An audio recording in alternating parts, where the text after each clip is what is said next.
Baik, kita seterusnya nak bersama dengan rakan tugas kita Muhammad Muhammad, Wakil Ekstraordinari Kelantan yang bersedia pada ketika ini kerana tumpuan banjir bukan sahaja di Kuala Lumpur dan juga Selangor tapi juga di negeri-negeri pantai timur termasuk di Kelantan sendiri. Pada keadaan pada ketika ini, kalau kita lihat dengan visual Fandi pada ketika ini tidak ada hujan, dan bagaimana kalau boleh digambarkan situasinya pada hari ini?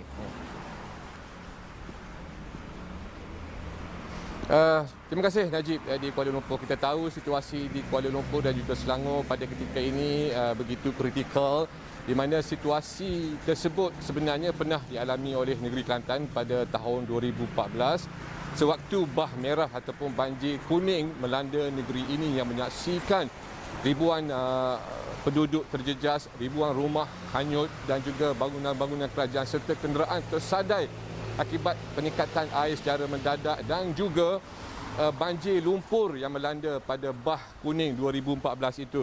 Jadi menyentuh mengenai Kelantan, tiada banyak yang berubah, namun trend peningkatan air sungai juga dilaporkan mendatar dan aliran sungai pada ketika ini di sebelah pendalaman Kelantan telah pun menuju ke kawasan sekitar Tanah Merah, Jeli dan juga Rantau Panjang. Dan setakat jam ini 6 sungai utama yang masih lagi mencatatkan bacaan paras bahaya, iaitu Sungai Jenuk di Tanah Merah, Sungai Kelantan di Tanah Merah, Sungai Kelantan di Kusia Tanah Merah, Sungai Kelantan di Kuala Kerai dan juga Sungai Golok di Rantau Panjang yang masih lagi mencatatkan bacaan paras bahaya.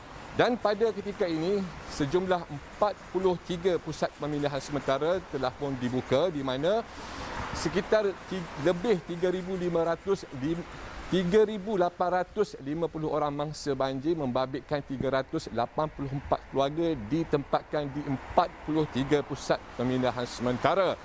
Dan untuk makluman juga, pada ketika ini beberapa jalan utama saya dimaklumkan telah pun tidak boleh dilalui, antaranya jalan menuju daripada Gua Musang menuju ke Kuala Lumpur, yang mana laluan di Jalan Mempaga dan juga di Ulu Gali Raup saya dimaklumkan pagi tadi tidak boleh dilalui oleh kenderaan ringan.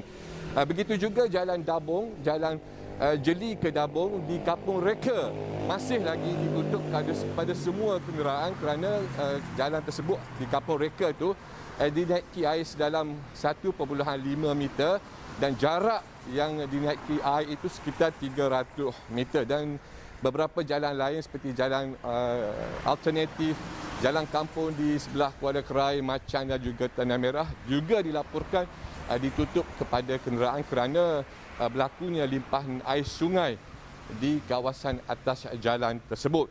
Dan pada ketika ini, walaupun cuaca kadang-kala hujan, namun tidak begitu lebat, penduduk khususnya di kawasan Tanah Merah, di kawasan Rantau Panjang, mereka diminta bersiap sedia kerana pagi tadi terbaru dua pusat pemindahan sementara telah pun dibuka di kawasan Rantau Panjang di Sekolah Kebangsaan Tok Deh dan sebuah lagi di kawasan berdekatan untuk menempatkan hampir 40 orang mangsa banjir dari sekitar Kampung Tok Deh di Rantau Panjang. Dan pada ketika ini mungkin aliran sungai daripada sebelah pendalaman Kelantan telah pun menuju masuk ke kawasan Tanah Merah dan juga Jeli. Dan pada ketika ini juga saya dilaporkan Gua Musang masih lagi teruk terjejas di kawasan Bandar Lama Gua Musang, begitu juga di kawasan Felda Ciku 7, di kawasan Limau Kasturi masih lagi orang kata digenangi air, namun trend airnya menurun di sebelah ulu ataupun di sebelah arah Tanah Merah dan juga Jeli. Saya kini boleh katakan apa yang dapat saya rumuskan apabila saya meninjau di sekitar Kuala Kerai, di sekitar kawasan luar daripada bandar, kita masih lagi menghadapi masalah komunikasi.